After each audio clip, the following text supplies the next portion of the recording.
Hopefully everyone can hear loud and clear. I am Bruce McConaughey, the Head of Industry Development for Quality Meat Scotland, and by far and away the least important person that will talk tonight, so I will be brief. I'll first of all introduce our speakers, our two speakers, and we're very lucky to have such highly regarded, highly respected leaders in their field.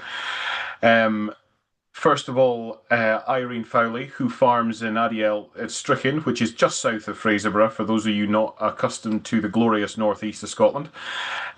She runs the performance recorded Essie flock of Suffolks and regularly sells progeny to every corner of the world, selling rams to Georgia in 2023 being a notable highlight. That doesn't happen very often.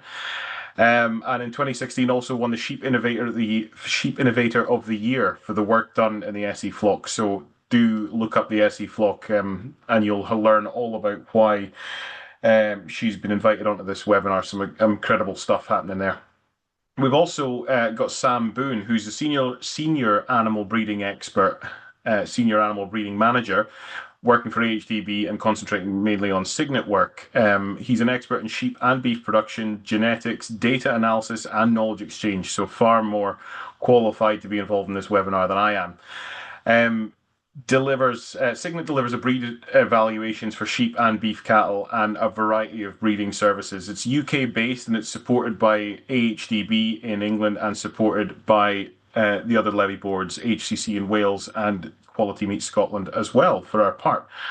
So I will, without further ado, move us on to the most important part of the evening, which is the speakers, and I'll tee up Sam, who I think is going to give us a guide to genetics from the ground up.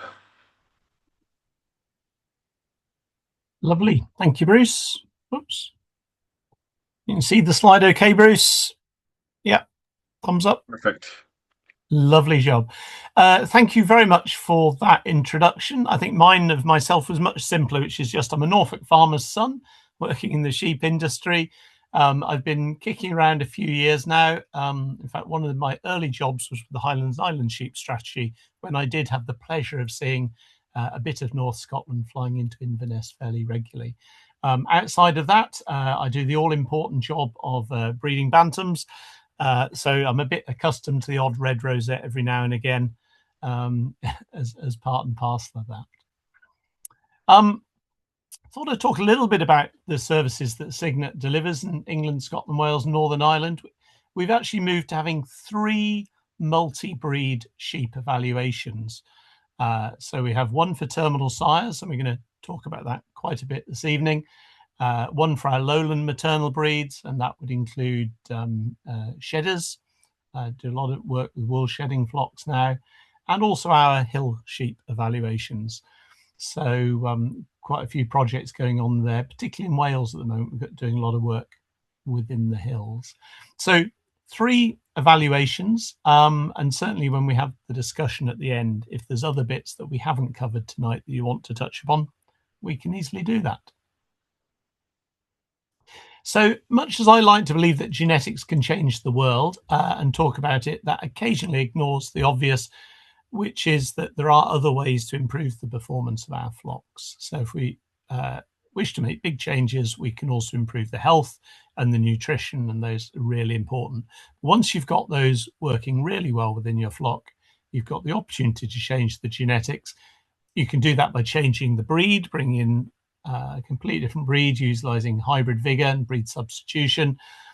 And you can also do it through within breed selection. So using EBVs and selective breeding to identify those best animals within the breed for a given breeding objective.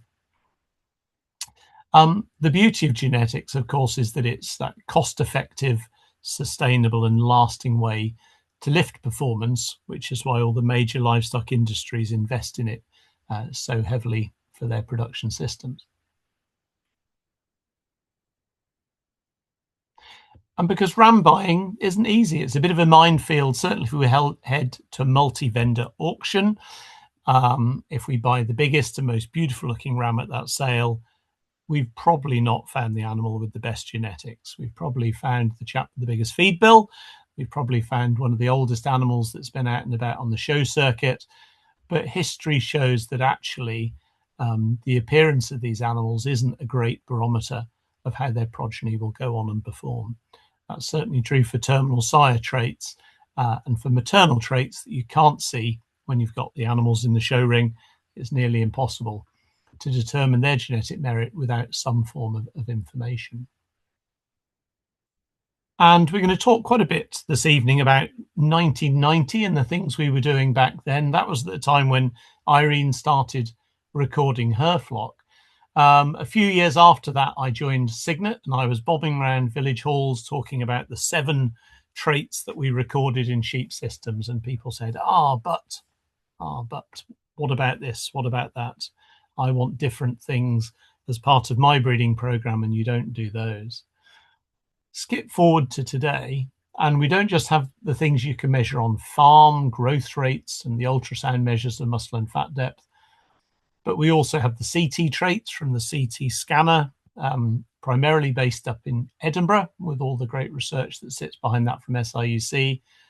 And also over the last 8 or 9 years, we've been getting abattoir data as part of our RAM Compare project and coming directly from breeders and working that into our evaluation.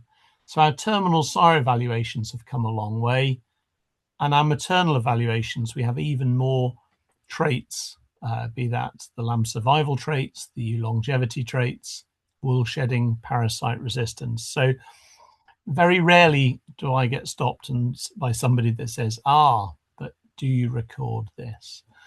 We've got many of the economically important traits available to us. So those are all the traits that we have available to us. But the big breakthrough in my time with Signet came from the movement from individual flock recording, looking for the best animals within an individual flock, to the ability to do a cross-flock evaluations, the establishment of the Suffolk Sire Reference Scheme, and then in time, the movement to a single analysis for all Suffolk sheep.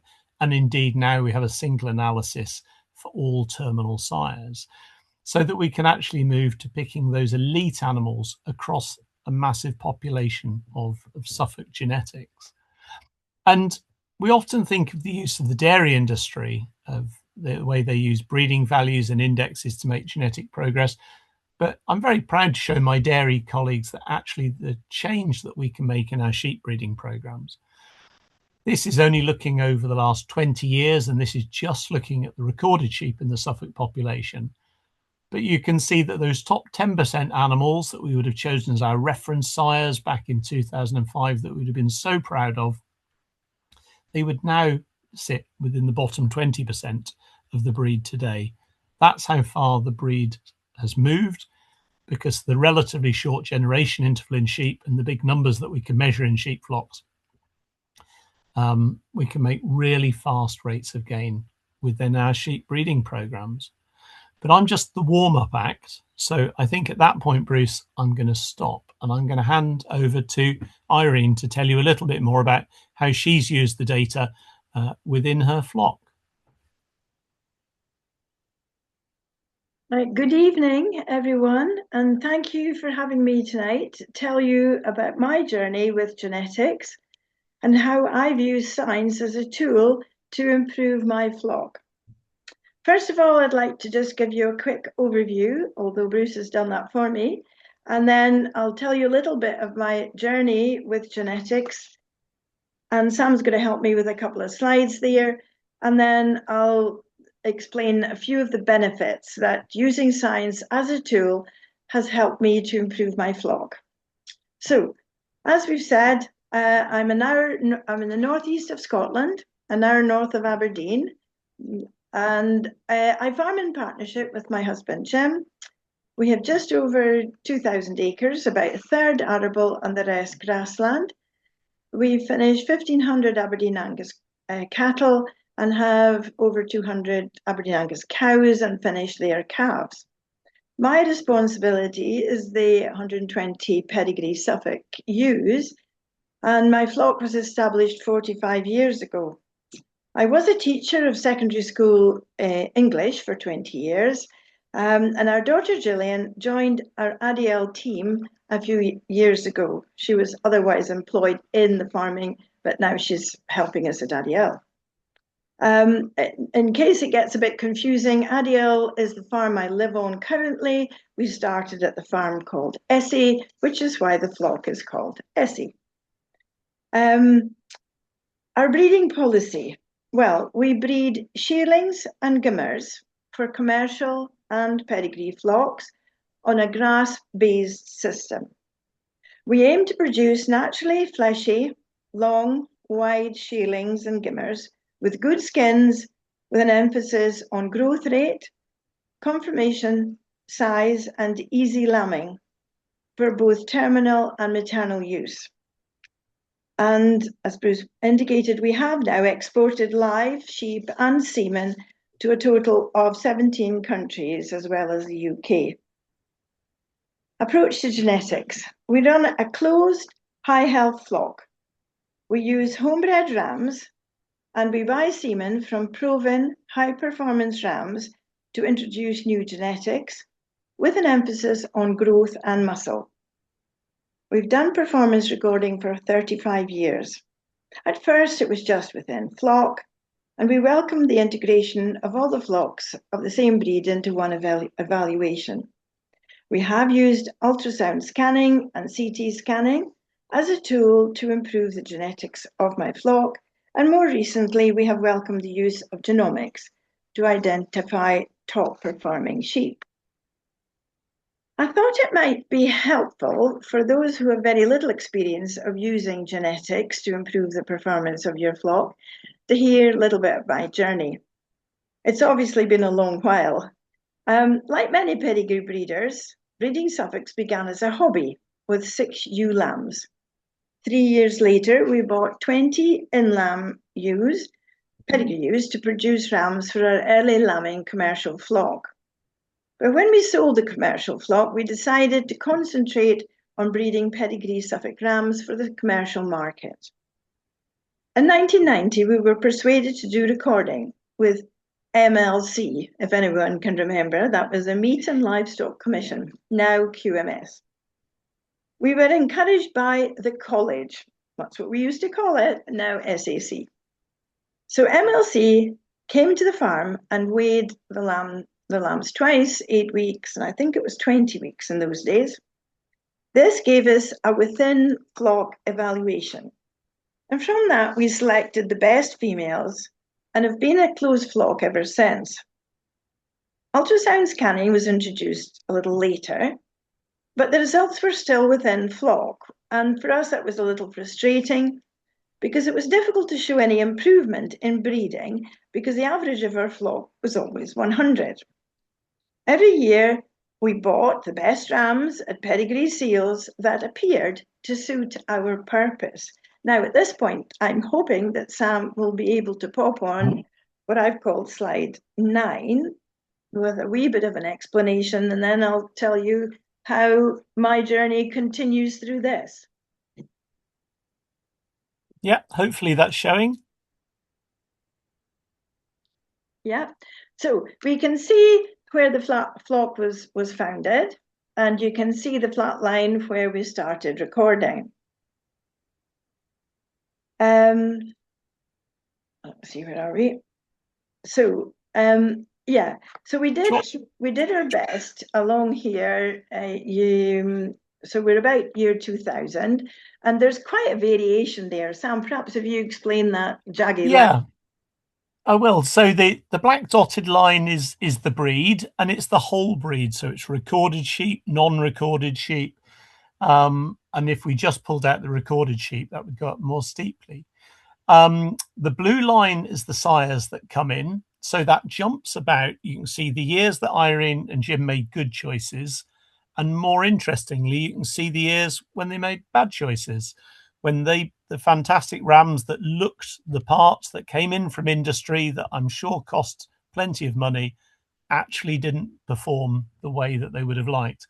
The red line is the genetic line for the female replacements. So you can see that during this period between 1990 and 2000, they were doing their best to select better and better ewe lambs each year. But you constantly have that lag. If you make a bad decision with the sire, then you've only got certain females that you can bring in to replace them. So, and that's fairly typical when we look at any of these flocks in their early years. And that was about the point, and I mustn't steal Irene's thunder, but when they started to say, well, rather than going out to industry and taking a gamble, let's actually see what we've got at home that could be just as good. Yes, it was quite a brave move. A few friends of mine said, just use your own ram lambs. So it was quite a bit scary when we were used to going out and buying the best that everyone else had to sell. So about 2003, we started using a few of our own ram lambs. And if you can see from the graph, it does certainly start to take off. And then in 2007, all recorded flocks were evaluated on the same system. And that helped us a great deal because then we were being compared with other flocks that were doing recording. In 2009, we bought Drinkston Heavyweight, who was a top performance lamb that year. And you can see from the graph, it started to take off from there. In 2010, we started doing CT scanning. We were encouraged to do that to get a true, accurate assessment of the breeding potential of my best ram lambs. And perhaps coincidentally enough, we had the top UK pedigree Suffolk performance recorded ram lamb the next year in 2011. And over the years, we have taken an average of 15 ram lambs to Edinburgh, a comfortable fill of the trailer for the 350-mile trip. Jim reckons that's the only economic thing you can do. So we've been able to maintain this steady improvement whilst at the same time growing the flock and introducing a small number of sheep with New Zealand genetics. And Sam will keep me right, but they come in with no UK performance records, although the rams were the top performers in New Zealand. So do you want to explain any more of this and then move on to slide 10? We can go on to slide 10. Yeah. So do you want me to bring, let's bring them all down together so we can have a look there. Yeah. So you can see that's me in 21, still buying rams from sales, the bonniest rams we could see and afford. And then with Essie Armani, we had to go, and from then we progressively used more and more of our own ram lambs. Yeah, so even in 2001, you went out to the marketplace and bought a ram who had the genetic potential to be 2 kilos lighter than, an average Suffolk. And that's when it really hit home. And the muscle wasn't there either. And yet, within the space of 2 seasons, you produced a ram of your own breeding whose muscle would be right up there, even with Suffolks today. And then this is the sort of the caliber of the rams we're using. So this is a typical breeding chart that you would use at your sales, isn't it, Irene? Yes, I'll come to that. Yes, certainly. I put these charts up, boards and boards of them. Jim's brilliant with getting them all tacked up on a bit of board. And I do produce these sales. These 2 rams are 2 of my stock rams, and they have performed now for 3 years. And they're leaving really impressive looking lambs even this year. So we're crossing our fingers that the performance matches the looks. Yeah, that's great. Thank you. So my last wee point here is that genomics, and I know Sam's going to come to genomics later in his presentation, but for many years, the DNA of every stock ram has been collected and verified by the society. And I know most societies are doing that now. But we also have been recording the DNA of a number of females for a few years now. And I'm told identifying elite rams for breeding is now much easier and more accurate as a result of the application of genomics. So I'll move on to the benefits of using science. I can come back to the first one, but I will mention export because I have now been involved exporting semen and live sheep right around the world. And this has been possible because of high genetic merit, their pedigree, and high health. Breeders around the world have been able to see genetic merit, which has been independently measured and evaluated. And I think that's the attraction for them. Ram Compare, I know Sam will come back and explain more about that scheme, but I have worked for many years, and a number of our rams have performed well on these trials in commercial flocks with impressive results for days to slaughter, which is a growth rate, and conformation, which is the muscle depth. A few years ago, I was asked to speak to the Sheep Breeders Roundtable on the topic of the use of CT scanning. And Sam's colleague Ed was brilliant, and he investigated the genetic progress of the flock and discovered quite a lot of interesting things that I wasn't totally aware of. I knew that they were getting better, but it was amazing the things that he dug out through looking at the records. The genetic gain for scan weight and muscle depth. He's discovered an average Essie lamb had the potential to be 4 kilos heavier at scanning than an average breed lamb. An average Essie lamb had the potential of 2 millimeters of muscle depth more than an average breed lamb, and that most of our lambs have 20 vertebrae, and sheep with a higher number of vertebrae and a longer spine length tend to have a higher yield of muscle at any given weight, which all leads to a better value for the lamb. And then last year, a study was done by QMS, AHDB, and supported by SRUC on the topic of genetic gain in the Essie flock. And I was absolutely fantastically impressed with some of their findings. So I'm just reading, this is read straight from the study, which you can all log on to. Selective breeding in the Essie flock has led to lambs finishing over 20 days faster than they did in the 90s, reducing production costs and environmental impact, which we're all hearing about. The use of ultrasound and CT scanning enabled improvements in carcass traits, increasing muscle depth, and yields at lower weights. So there were good conformation, you didn't have to grow them into enormous lambs. The genetic improvements have translated to an estimate of £5 higher market value for an Essie sired lamb compared to average Suffolk lambs. And identifying elite rams for breeding is now much easier and more accurate as a result of the application of genomics in the Essie flock. I was very impressed with all those findings, as you could imagine, but it's just something we've been working on all these years by selection, using these tools. So obviously, something that has benefited me greatly is all this improvement in what the rams can leave with my sale of shearlings. We sell at Kelso Ram Sale, Dingle Ram Sale, and we sell some privately at home. And over the years, I've been able to fill the buyer's needs. Always important to know what the buyer's needs and gear the breeding to that aim. And now at least 70% of our sales are repeat buyers. They're confident that I'm continually working on improving the breeding potential of the flock. They don't all study the cards, but they know that I'm working on it. So at sales, I display the performance cards generated by the performance recording system at Signet. I also produce a catalogue of the performance and breeding of every ram at each sale, just on my wee computer here.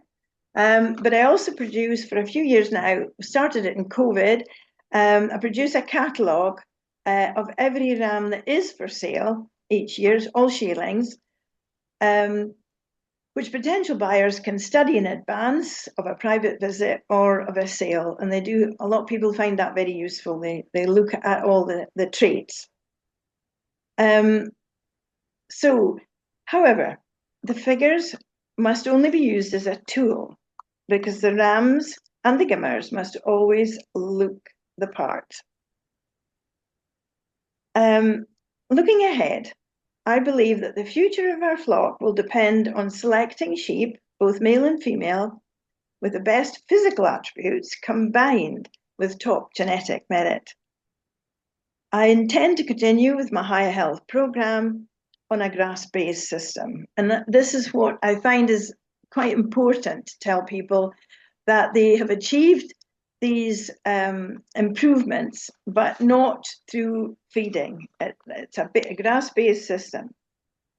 The profitability of my buyers is essential when they are producing finished or store lambs or replacement females. A lot of my buyers are doing the maternal.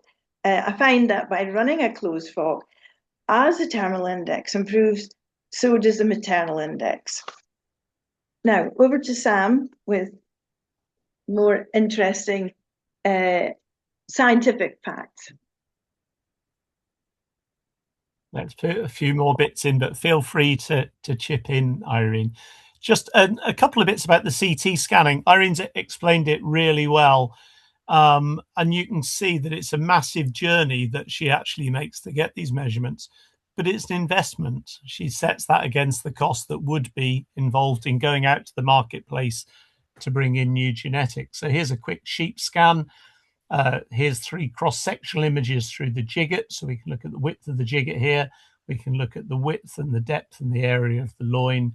And this is one that would actually be going through the lungs. So really useful information. You can tell total lean meat yield in the carcass of a CT scanned lamb to sort of 98% accuracy compared to hanging it up and actually dissecting it tissue by tissue, but with the advantage of using it afterwards. And of course, the beauty here is that Essie has done this each year with a sizable cohort of ram lambs, and they don't all go up. They don't all get magically high indexes every time.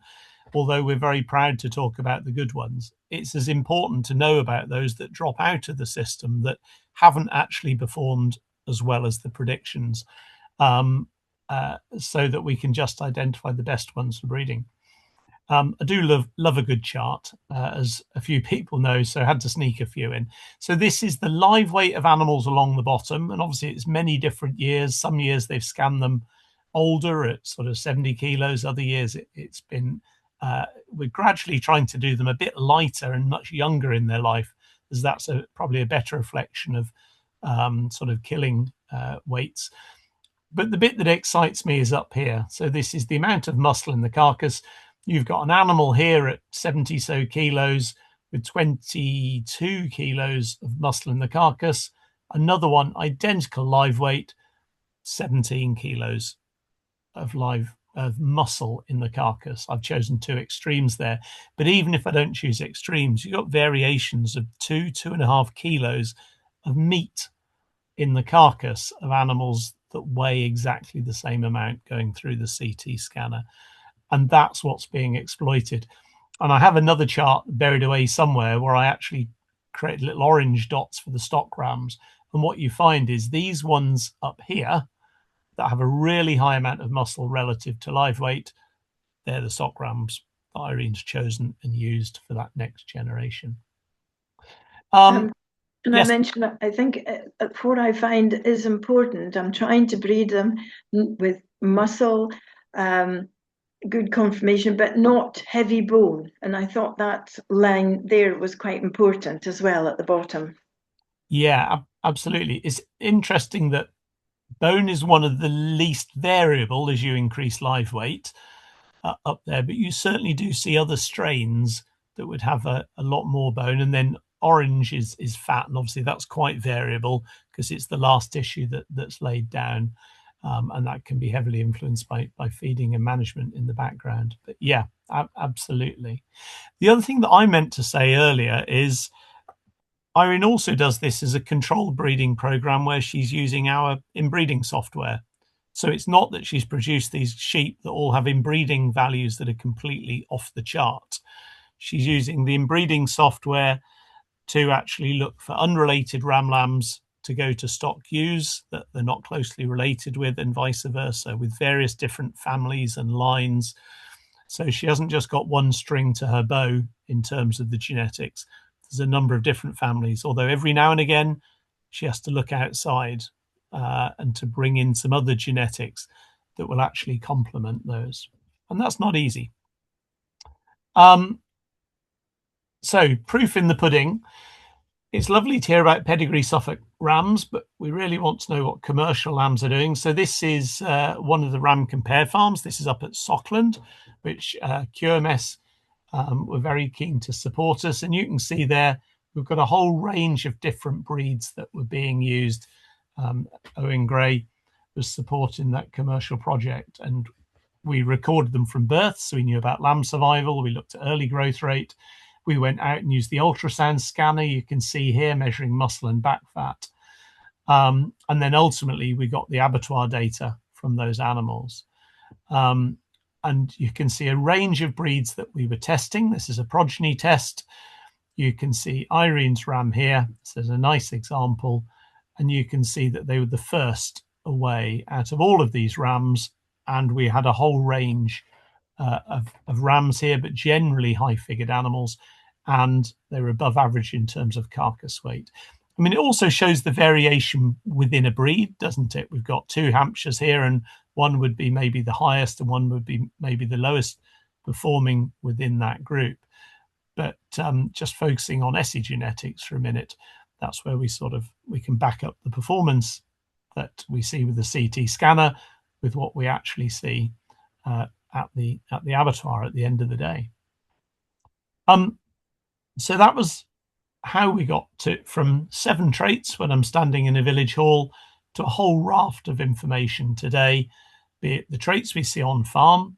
And if you're heading out, not all farms will be using CT, not all farms will be getting abattoir data, but you know that if you're chatting to them about scan weight, it means lambs are going to be finishing faster.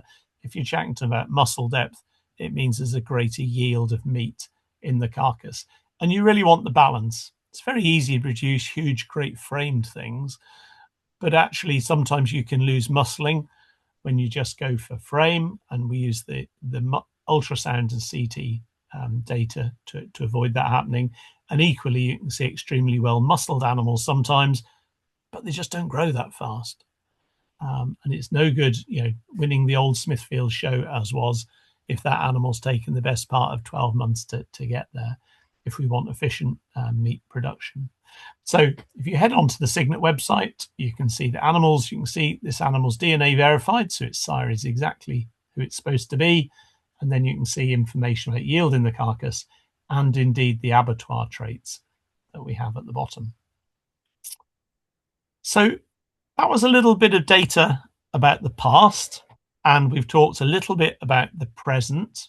We should have done this as 3 ghosts, really. Irene, the ghosts, the Christmas carol of Suffolk genetics. So now I'm going to talk about the future, and we'll talk about the challenges and we'll talk about the new opportunities. So we still have some of the old problems and challenges. When we head to the ram sale, we're still in a multi-vendor environment, and it is all too tempting to have a look around amongst the pens and have a look at animals that catch our eye, that have been fed and trimmed absolutely beautifully, and sometimes forget the really good information that sits behind them. And it's even more interesting because I've seen clients year after year have really high-figured animals, but actually, if they haven't got them looking absolutely A1 for that market, then they've actually not received the premium they deserve. And it's interesting chatting to Irene where this market is so important to her, because certainly down in England, more and more of my high-performing flocks are tending to sell strongly from home. They're selling online, they're selling via Facebook, they're developing their own markets from home and saying, come and see me and have a chat. I'm not prepared to spend as much effort and time into getting rams ready for the sale day. I want to sell strongly from home. And that's another way of doing it. The important bit, whether it's through the ring or from home, is actually having that relationship with the breeder, having someone that you trust, someone where you can have the open conversation about their health scheme and their health status, so that you're not actually buying in more problems than you started with. And that's a really important relationship that can sometimes get lost in the hustle and bustle of an auction if you don't know that the people you're buying from. So here we go. This is I've been frustrated all my life working with sheep farmers. But and my father is a sheep farmer, so maybe it started very young. But back in the 90s, we didn't have all the pedigree. We had gaps in the pedigrees of these animals that we were recording, and we certainly were lacking measurements in the background. So we were always doing the best we can to make the best predictions of genetic merit. And where do we sit today? Well, we're in an incredibly strong position. We have a nice collaboration with the Suffolk Sheep Society, whereby every month Barry presses a button and all the Suffolk registrations and pedigree that have come to the Suffolk Society land on Signet's desk. And in addition to that, every Friday night, I get a little buzz on my phone and the new genotypes come through from all the Suffolk sheep, not just Irene's recorded ones, but from the non-recorded ones as well. And so something I could have only dreamed of in 1990, which is to actually understand the DNA profile of these sheep, that comes through into a file that I can upload. So we've made tremendous strides in those areas. And yet we still have the Achilles heel of the number of people that are just not necessarily doing the fancy CT scanning, but actually going out there and weighing their lamb crop and having that data included in their evaluation. And the irony is, although Irene's done great things, she can be caught because she sells those rams so other people out there can get involved, use some of those genetics, test them alongside their own, invest in genomics, and they can also start producing animals with really good breeding values. And the new technology is exciting. There's no two ways about it.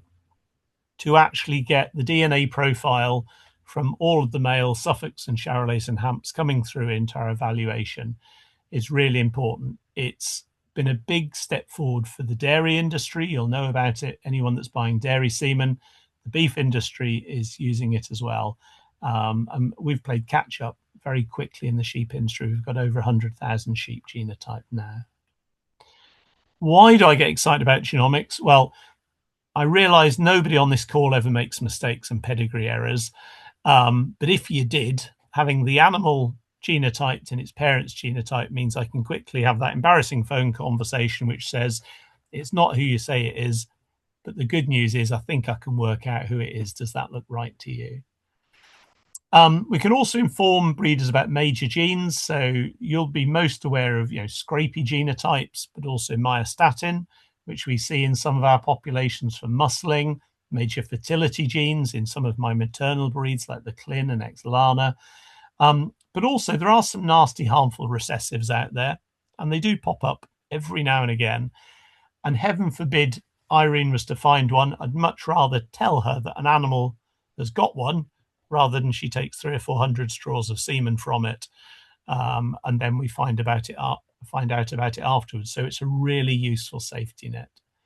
I'm doing a really interesting bit of work with Suffolks at the moment where we're producing genomic inbreeding values, and I think they're going to be important in the future, so we can separate out historic inbreeding from recent inbreeding.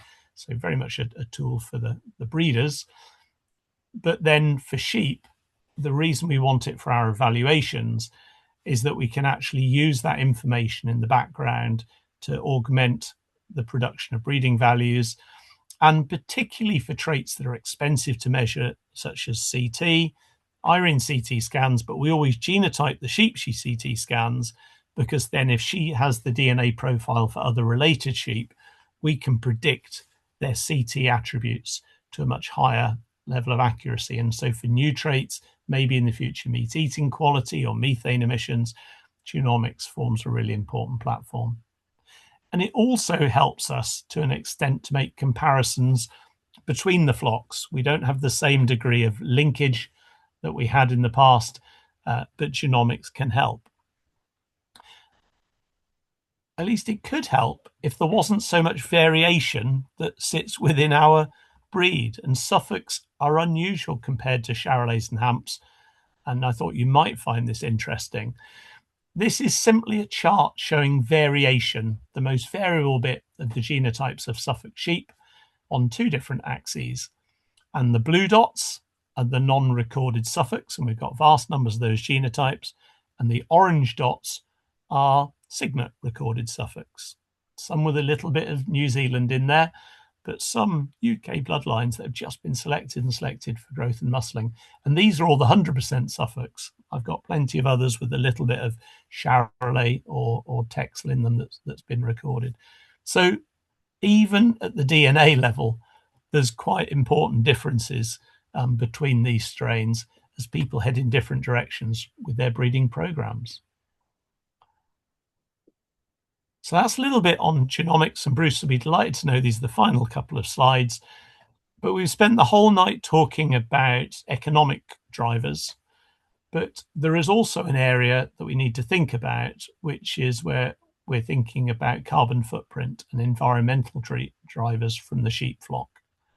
We know the fantastic thing about sheep is that they can turn grass, that we're limited as humans in terms of what we can do with that, into protein, and the world needs protein. So protein from grass from sunlight is absolutely fantastic. But as part of that, we have methane as a natural byproduct.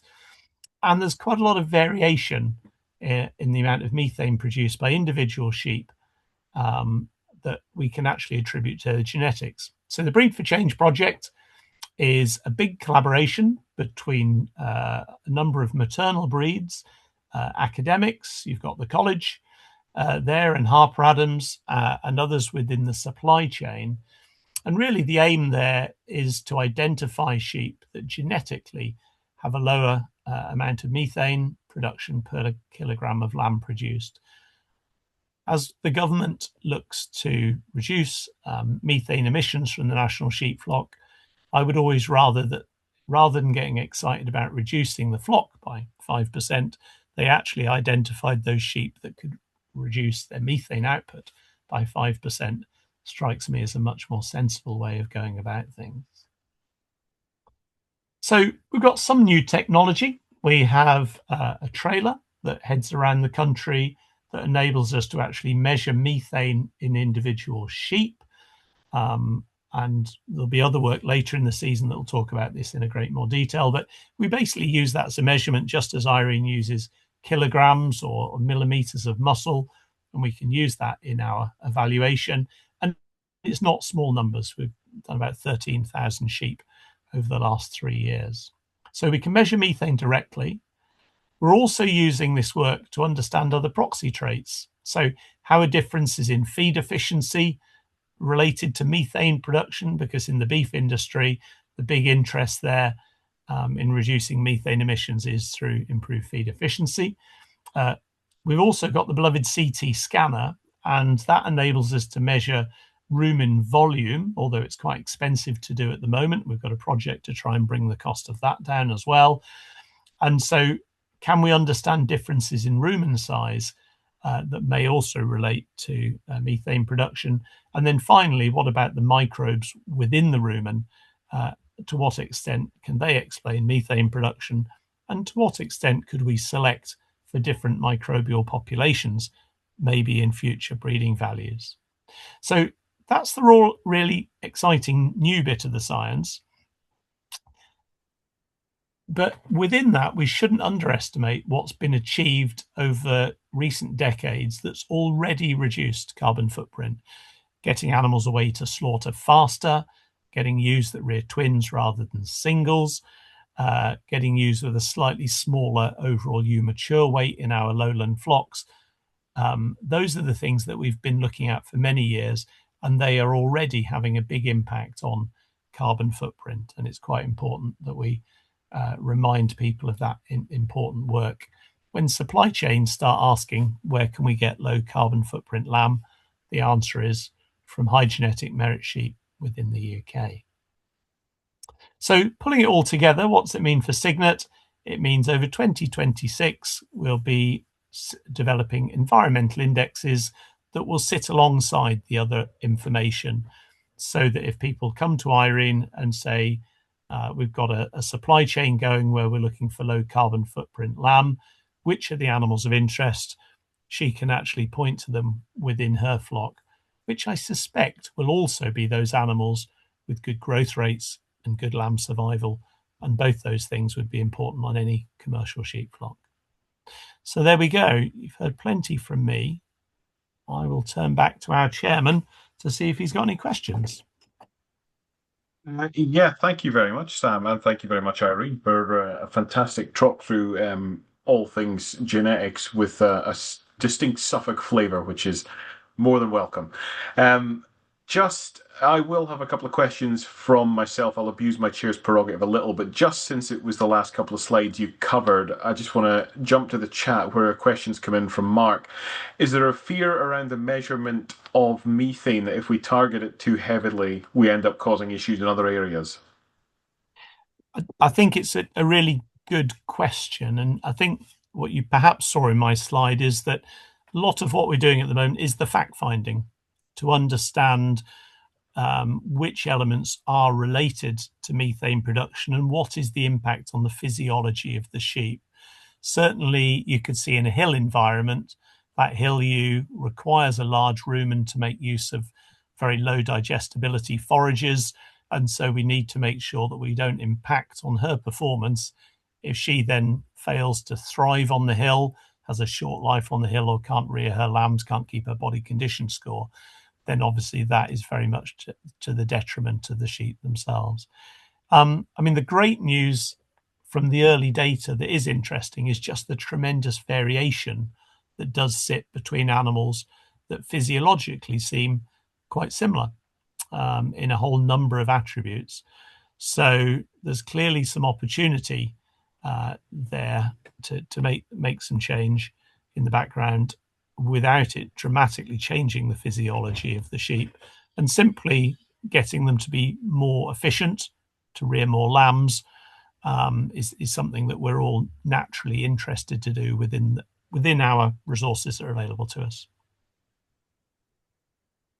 Yeah, no, well answered. And I think the thing I always try to remember when we talk about reducing methane from livestock is it's effectively a waste gas. So less waste in the system usually means a more efficient animal. So that's what we're all about. Just jumping back to Irene, and I'm still sort of constantly blown away by the achievements of the work you've done with the Essie flock, and I think you've only scratched the surface of some of the incredible things you've done with that flock. The big question is, what's next? What's the future of Essie Suffolks, and where do you see the flock going, and where would you like it to go? I think I'm on. Yeah. Well, thank you very much for those kind words. I must admit, having done those two pieces, revealed to me what scientifically we had achieved, and what I'm hoping to do is to continue selling to all our excellent buyers. I have so many. It was interesting to hear that many of the recorded flocks are doing sales at home. We have contemplated that several times. And especially at Kelso, it is a very, very competitive market. And for me, it's sad that more and more the sheep are more and more heavily fed. So it's very competitive for me in that I feel that I'm a lone voice. Many years, no, maybe 10, 15 years ago, there were only, I sell and ring 8, there were only 2 flocks who didn't record, and now there are only 2 who do. And I find that quite challenging. But at the same time, we sell at Dingwall, and I am just so appreciative of all the excellent, wonderful breeders who come regularly to buy, and they even have pleasure vying with one another to pay quite a reasonable amount of money for my rams because they know that they work.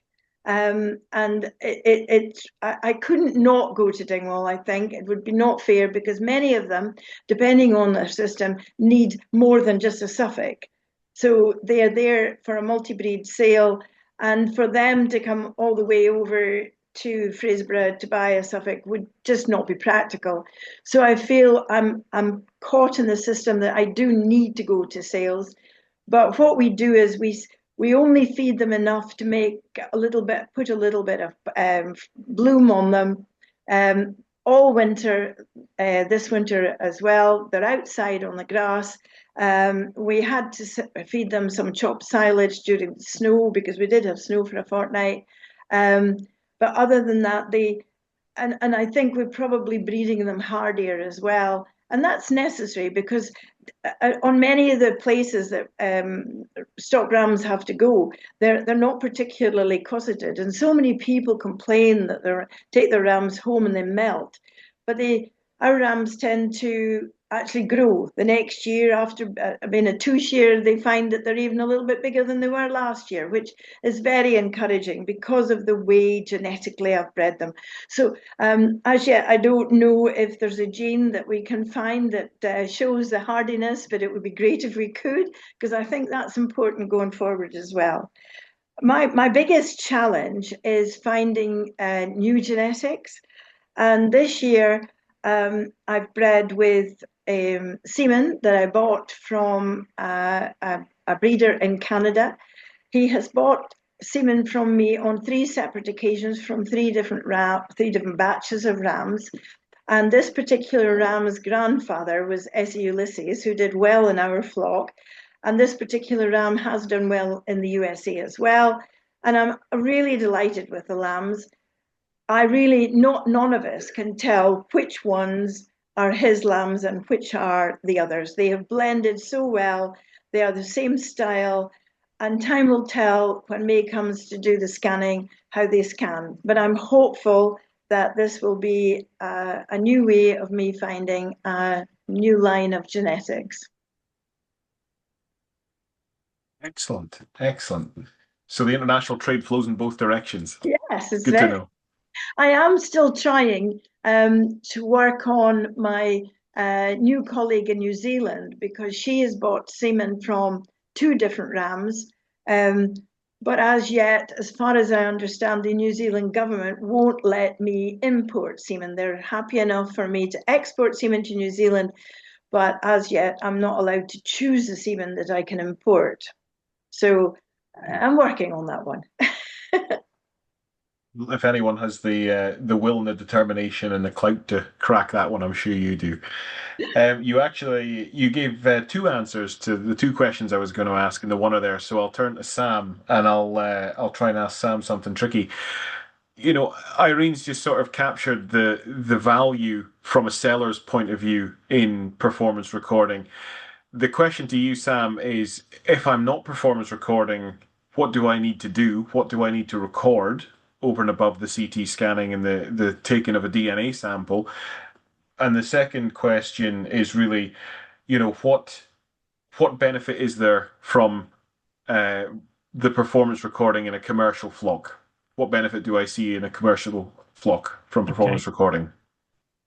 So let's tackle the first bit, which is if I've got some Suffolks, how do I catch Essie at the end of the day? What do I have to do to be involved in recording? I think the first thing is, because we evaluate the whole of the pedigree, because I actually get all the animals through, you can see exactly where your animals sit today in the analysis. And some people, you know, I'll happily send them a report and say, well, actually, these are the lambs that you bred on pedigree alone. These ones would sit in the top 10% of the breed. These ones are around average. And so you can do a little bit of homework. And even starting to think about, well, if I've got these high-figured females, let's put those to a high-figured unrelated ram in the first year to give me a real good fighting chance to actually see the system at work. So there's quite a bit you can do in terms of homework. And of course, genomics helps in that respect. It's not just pedigree now, it's pedigree and genotype enables you to do that. So the next steps would simply be contacting Signet and starting with weight recording. So the sort of the entry point is relatively low cost to just send in a couple of weights and put your foot in the water, and then ultrasound scanning, and you can achieve a lot just with those 2. It's nice to CT scan, but I think for the first couple of seasons in particular, you know, get that bulk data to see how the flock sits, and then once you've got some stars to start CT scanning those. So that's how to get involved. Even if you're not weight recording with Signet, I would still say weigh your sheep. Weigh your sheep, put the data in an Excel spreadsheet, separate singles to twins, do a quick bit of analysis, do a pivot table-y thing on the sires, and work out who is doing the job in your flock and use that information to help your decisions. Now, your second question was on the commercial side, I think, Bruce. Yes. So if I've got a commercial flock, where do I start, and what are the sort of next steps in that purchasing decision? So first bit, most important bit, is think about what you want to change. And it's all very easy to go, oh, I like sheep with great gigots. I love gigots and conformation. I love a good E-grade carcass. Let's crack on and find that animal. And then you actually look at your flock performance and realize the thing that was letting you down was poor lamb survival or lambing ease issues, or actually it was just growth rate, that you'd be rewarded much more from getting them away a week earlier or half a kilo heavier as carcasses, rather than actually just trying to get a proportion of them to move through the various carcass grids in the background. So have a think. And that's even more important if it's a maternal flock, because the thing that might make you money is actually having a lower labour ewe, having a difference in prolificacy, making sure she's got more milk and that she basically gets on and looks after the lamb herself with low intervention. That might be a lot more important than getting excited about muscle depth or fat depth.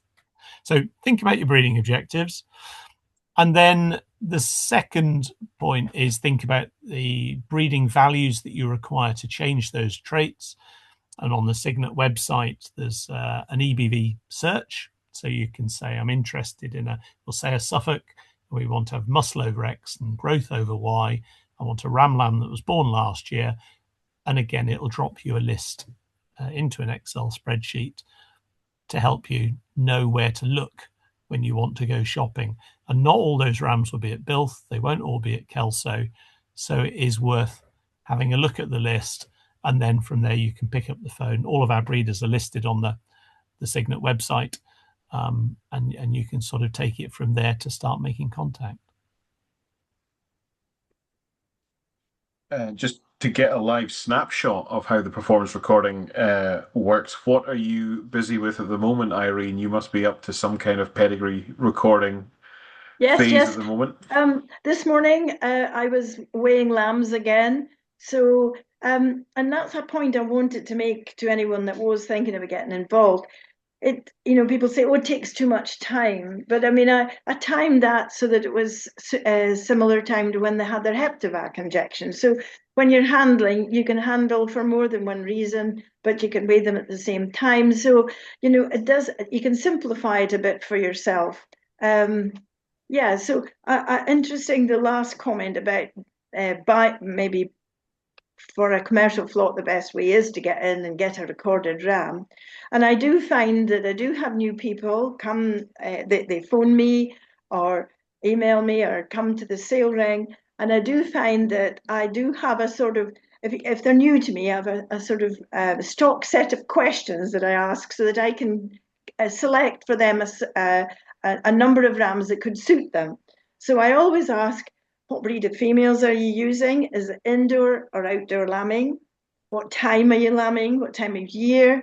What's your purpose? Are you finishing lambs? I do sell rams to a lot of people who can't finish their lambs because of poor grazing. So it's they want a store lamb. So that's a different, looking at a different trait. And then a lot of people combine that with keeping their own ewe lambs. Because we have a very strong maternal line, and a lot of people find that they make their own mules. I have a buyer who has bought for about 20 years now, and he puts our Suffolks. He always makes a big effort to get high maternal values, and he puts that over his cast Cheviets and keeps that Cheviot Suffolk ewe, and I think he's about 800 of them. And then he might put a different breed on that to get his finished lamb. So everybody, I have to find out the purpose of their breeding and whatever, and then I can give them a selection to look at. And, it is important they like the look of them as well. So, it is a two-way process. They have to have the genetic merit, but they also have to look the part. Absolutely, and brings me on to, well, first and foremost, do please remember that the chat box is there if you want to ask any questions, just fire them in. If not, we're a welcoming bunch, so do feel free to stick your hand up and we can just let you talk through your question. Just on that service that you provide to prospective buyers, Irene, and understanding what they're breeding, I think it marches quite well into the question I was going to ask Sam about the balance between, yes, genotype is excellent and provides incredible empirical data, but there's also the place for phenotype, and they positively correlate, and they're interdependent to a degree. So there's a case for both phenotype and gene. I'm not going to say that either one is king, like some people do trumpet, but there is a definite value to both, isn't there? And could you just sort of just summarize that in better words than I can find? Yeah, well, I'll jump in. I guess in my head, I'm separate out those things that are structurally important and clearly linked to ram longevity. So feet and legs are absolutely key. Scrotal circumference, clearly really important. Some of the other attributes, ram buyers have different views on. Silkiness of ears, length of ears, silkiness of skin, all of those elements. There aren't direct economic reasons for doing that other than if your customer wants them. I remember being told by another Scottish breeder, it's easier to please your customer than it is to educate them. So if they want that to go alongside their muscle and great big long high growth rate rams, well, my goodness, they can have that if they're prepared to pay for it. I think what I would say is that looks and fashions also change over time. I've got a breed around here that has quite a lot of New Zealand Suffolk in his sheep, and a few years ago, people would have not been particularly excited by that, but over time they've grown to actually like that, and that doesn't worry them too much at all. The sheep have got some UK in the background. And I'm no dairy farmer, but whenever I first went on and saw Holstein cows that were very, very high performance, it didn't really thrill me with excitement to look at them. But I remember a breeder saying, yeah, I can learn to love the look of it when I realized that it's making me more money in the background. And so, I think maybe beauty is in the eye of the beholder at the end of the day, and certainly the person waving the checkbook, they're often right. What do you think, Irene? Am I talking nonsense? No, I think you're absolutely right. What I find is that my buyers have to understand that mine have lived off grass most of their life. As soon as they're weaned, as soon as we do the ultrasound scanning, they're onto grass. Boys and girls, separate fields, and they're on grass. Now that I know their life for the next 12 months is very different from many of the shearlings that I do meet at Kelso. But so my buyers have to understand the background of how I reared them, how I managed them. And if they can understand that, then they'll be able to see through the fact that they're maybe not so big and wide and whatever, but they do have these attributes, but just not to the extreme that some of the ones that have been fed very hard look. So as you say, they grow to like the style, but they do have to look the part. But I think for easy lambing, and that is one of the important things, if a commercial flock is going to have a success, the lambs have to be born easily. And for that they do need a smaller head, because obviously that's where the lamb will get stuck. If there's a great big head coming and maybe the bone is too heavy, the lambs will get stuck. And obviously for the people who say, yes, I'm lambing out of doors, they want a ram that's going to leave lambs that are going to lamb easily. And I think that is a thing for the future, that more and more of the people I speak to and I'm selling to are cutting back on a lot of the labor. They're experimenting with outdoor lambing. They're experimenting with less time spent running after the ewes. So we have to listen to what they're doing, and we have to be able to answer their requirements if we've got a chance to sell them rams in the future. And how do we keep the get up and go in our Suffolks, Irene? You've used a little bit of Kiwi in the background. Obviously, that's an element that's been talked about probably more a decade ago than it is now. Yes, I would agree. And what we find is the breeding that I'm doing has very little difference in the get up and go. Even if it has New Zealand, I can't necessarily tell at birth because the ones that don't have New Zealand are usually just as quick at getting up and getting going. But I think it's to do with the ease of lambing. If the ewe is not in labour for well, this is the pure ones, and I'm sure it's even more so in the commercial world. If she's not in labour and struggling for too long, and the lamb arrives in good health, then it naturally gets up and gets going and gets sucking. But it is partly genetic, this business of the lamb wanting to get up and suck. And I think in all breeds, I don't know, that sort of laziness, whatever word you want to use, it creeps in the genes of all breeds. And it's certainly something we should be careful with, because the flocks that are looking to lamb bigger numbers or maybe outdoors, they haven't time to be suckling all the lambs. They do have to be able to get up and look after themselves. And a good mother. And I think because I'm always selecting ewes that have done well and the daughters of ewes that have done well, we're ending up with a stronger maternal ewe. And obviously, if the lambs have done well, she's a milky ewe, so they've done better because she produces more milk. And I think for a commercial flock, and it's safer perhaps than buying in a whole dose of gimmers from all over, if they can manage to keep some of their homebred females, then they are cutting out the possibility of introducing disease. Yeah, that makes sense. There's been a discussion about terminal versus maternal traits, and one thing it'd be good to get your thoughts on, both of you, from both different sides of the breeding spectrum, is the balancing act between different traits. And we've seen examples in flocks, in herds, where people have focused very heavily on a specific trait, or focused very heavily on a group of traits, and ended up in a tricky position. So do you want to just touch on, first of all, you, Sam, from a wider perspective on the balancing act there, and then Irene, if you could talk through how you balance the traits that you're looking for. Well, let's take a step back. How do we end up with the maternal index for terminal sires? We ended up with one for the very reason that Irene's talking about. People were buying Suffolks to breed female replacements. And so they wanted to identify the more maternal females there. And they also wanted to find those that would produce female replacements for their own flock. So we've got a fairly light touch maternal index. At the end of the day, a bit of extra milk and a bit of extra prolificacy in the background.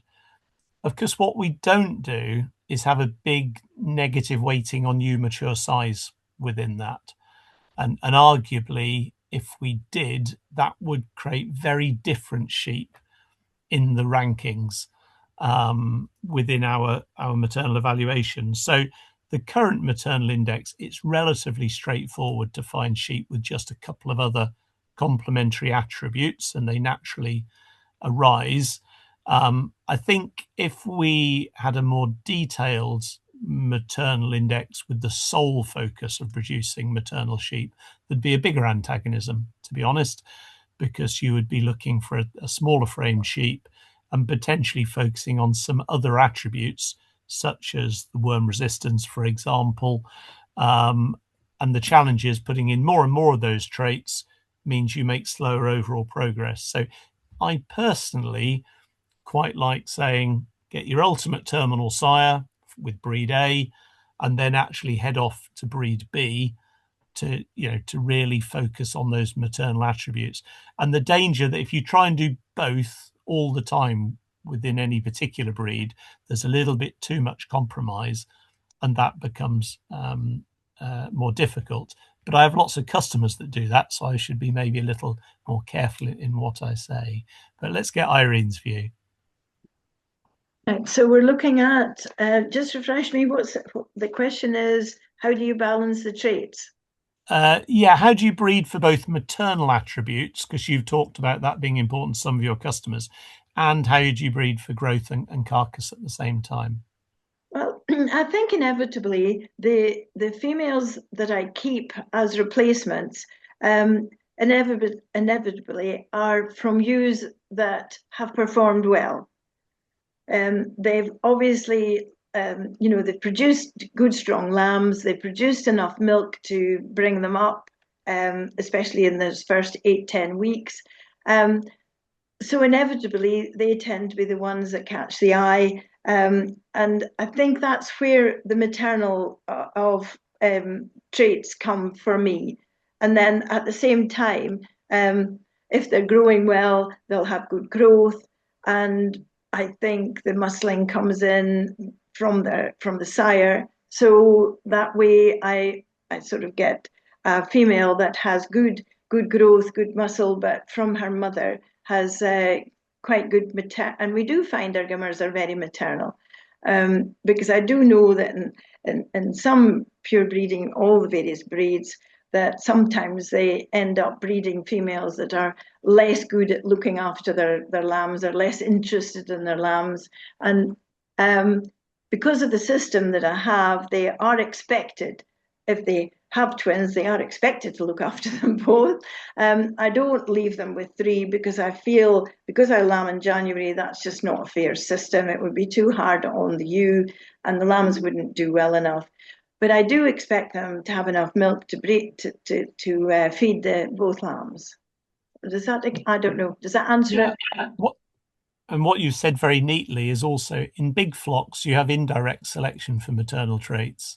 So you might be focused on growth and carcass, but actually, if the ewe's left to do it and doesn't actually produce a decent lamb because her milk, for example, isn't very good, or a maternal care to make that lamb grow through her milk isn't any good, then there's no hiding place.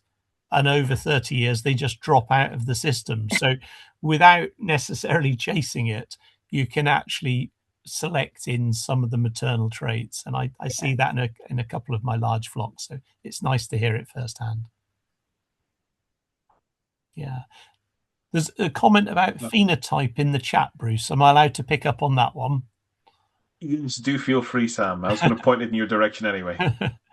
So yes, I mean, I smile. I guess probably the bit that I should highlight is I use the word phenotype very widely, basically being anything that can be measured.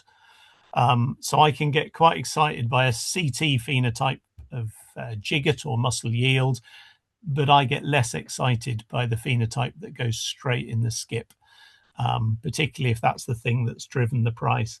And I do remember with a smile, a big long wool project that we had looking at blue-faced Leicesters, and we measured everything that moved as part of that.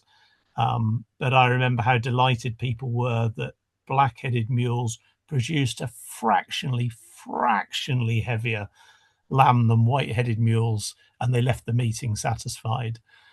And yet today we still see the legacy of the colour of mules' heads having far too great a weighting on decisions that are made within our industry. So, yeah, it is a bit of a challenge getting that balance, but economically important phenotypes interest me. I was very diplomatically and well put, Sam. Well answered. I was going to give an answer relating to the price disparity in physical use of sheep with horns, and when an animal comes into a ring with very large, wide horns, everyone sort of forgets about lambing time. Iona is filling the chat with questions, so we'll move on to some of them, if that's all right. I feel guilty reading these out on your behalf, Iona, but I'll just crack on if that's all right. I was just fine. People were talking, so I was just thinking I put them in. No, I think the first question is bang on the money. What are the biggest barriers stopping farmers from fully adopting performance recording, and how can they be overcome? Do you want me to chat about that a bit, Bruce? And then Yeah, go for it. Irene can have a think. I think it depends a little bit on your breed and system in the background. I think if it's terminal sire breeders, I'm not sure there are many excuses because it is so straightforward and the flocks are relatively small. I think sometimes it's simply a nervousness about competing in that marketplace. Why would I want figures that say I'm only in the top 25% of the breed if Essie rock up and say all theirs are in the top 1% of the breed and they're in the pen next to me? And at the moment, if I put up nothing, then that's better than putting something that casts them down. And that's a shame. Mm-hmm. And you don't see that in the bull breeding world, because everyone knows that a bull has breeding values if you dig onto the website and into the catalogue.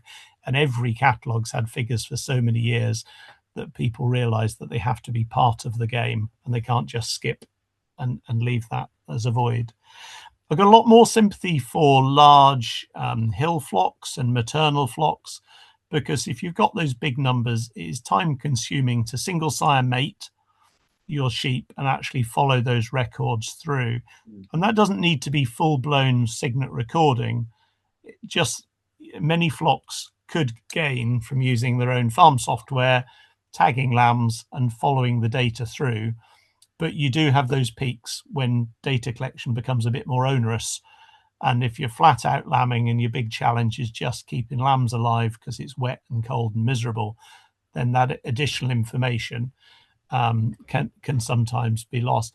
I think the key to it is keeping it simple, is maybe drawing out a nucleus of your better females, those that you think could actually produce a ram for the breeding flock, starting with those, getting everyone in the farm engaged, so the shepherds, the kids, everyone knows about the importance of the data, maybe lambing them slightly separately to make it a little bit easier to get hold of that data.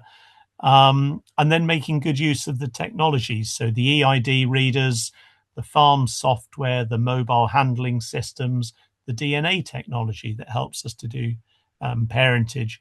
There's a lot of technology out there that's enabled quite large flocks to get more involved in data collection and overcome that. So there are a number of potential solutions that help with some of those on-farm barriers, I think. Good. And I'll just tweak the question slightly for you, Irene. What was the moment at which you thought, yeah, performance recording isn't the scary thing I thought it was, isn't the intimidating thing I thought it was? What made you take the leap? Well, I think actually from a wee story that we just sort of it just developed slowly. We were encouraged to do the weighing, and that was interesting in itself. As Sam says, anybody can start with weigh them, when they're 8 weeks-ish. Well, you're doing your heptavac anyway, and then weigh them maybe at weaning. I think weighing them actually does reveal quite a lot. But I suppose it's tying that back to the ewe and doing some sort of but of course, yes, and even in a commercial flock, so I mean, I think it is probably keeping a track of it. But certainly once we did the ultrasound scanning, that made it much more interesting, and more especially when all the suffix that we're recording were put together in the same database. That made a huge difference, because I did find it a little bit discouraging going to a sale and I would have a ram at 124 and the one next door was probably 400 or something. But it was my best one. But then, I had to have a really pretty poor one to make my top one look a lot better, when it was just average all the time. And I think it was when we started being compared with others that just to get a feel for, are we on the right lines? Are we developing the right traits? Are we, how's it all going? I think that helped immensely. But I'll jump back, Bruce. It's always best to learn what not to do and from mistakes, and I've made plenty in my early days. I remember setting up nucleus flocks in the early days, and we said to people, go out and draw up a nucleus of your best ewes and we'll just focus on those. And of course they went out at the end of the summer and brought in all the best looking ewes they could find. And what they ended up doing is drawing in a nucleus of the biggest, fattest ewes that had produced singles or nothing at all. So you actually ended up with a nucleus of hill or lowland sheep. Let's not be too close to how it happened. But actually, those sheep that caught the eye were the least productive out there. So if you are setting up a nucleus flock, sort of do it on the basis of data. And if that means starting with a brand new lamb, a crop of ewe lambs and starting at that point, that's probably as unbiased way of drawing off a flock as you can get. Yeah, I think everybody's had the experience of the most beautiful ewe and then looking at her lamb and thinking, is that it? So I think everybody's had that experience. Yes. Yeah, that is the challenge of the show ewe, isn't it? That we see. Actually, Dolly the sheep was one of the best examples of that, when they produced her first lamb and we all peered at the screen and said, okay, it's not too exciting. Yeah, I think that's one of the unique quirks of livestock, is there are often anomalies like that. Just looking at the time, we want to wrap up reasonably soon to let everybody get to back to their own living rooms and lambing sheds at a reasonable time. There is one more question from Iona, and this is probably one that I'll start with you, Irene, and you can add anything to it, Sam. How should farmers adapt their breeding strategies to meet changing market demands or sustainability targets? Well, I think it is relatively straightforward if they keep an eye on what the market is looking for, and it depends, of course, if they're selling to the abattoir or they're selling in the market. That does make a big difference. And unfortunately, the abattoirs are still looking for a certain size of a lamb. And for those who can and are happy to grow their lambs that little bit heavier, in the marketplace is obviously the right place for them, because they'll be rewarded with that heavier lamb. I think maybe it is in the choice of the ram that they need to make a valued decision. As Sam said, is it, are they chasing the grades in the abattoir, or is it the good looking lamb for the market, because that does make a difference. So I think looking at probably selecting the ram is one of the most important things, and of course the breeding stock. But I think health is important. They have to watch where they're getting their females from. They want to continue on as high a health as they can, because then they'll have a healthier flock of ewes, a healthier lambing. I think that's probably quite important. Yeah, and I'll just very quickly highlight what's coming around the corner, particularly from the sustainability targets and the environmental side of things. There's a whole number of tools out there. Some of them are going to be a relatively free ride. It's just, it's new information that's available that we can glean from the data, and that's the really easy bit. And I would encourage breeders to understand it, particularly when it comes to lamb survival. If I was having a conversation with Irene, I'd say, let's have a look at the way that data is collected for lamb survival, because having really good measurements of that within the flock is important. It's all too easy to forget about the dead lambs and not send those through to Signet, but actually our flocks generally are quite good at sending that information through. Other things, like measuring methane, are going to be expensive, and it is one to sit and actually have a look and make the business case and decide whether you're going to be selling the extra rams and selling rams for a premium. But it's trying to predict 5 years' time, isn't it? It's not going to happen overnight. Yeah. But are you going to position yourself to be the top flock for that particular attribute? And how are you going to market and exploit that? It's no good having those genetics if the world doesn't actually know what you've got and can assist in that area. So when it costs money, it is more complicated. hopefully someday shortly, grass will be used in the calculations for carbon capture, and the lambs that do progress well and quickly off their mothers with good grades. Surely that will be one of the most important things as far as the environmental issue. Yeah, no, well put, Irene. And I think I'll save my plug for the AHDB and QMS environmental baselining project for another day, but that's worth giving a Google to. I think with that in mind, and there's no questions come through unless anyone has anything burning, I think we will draw the evening to a close. I'll start with a massive thank you to Iona, who has done all the legwork to put on such a good webinar and bring such brain power into the room with Sam and Irene. So that's been fantastic.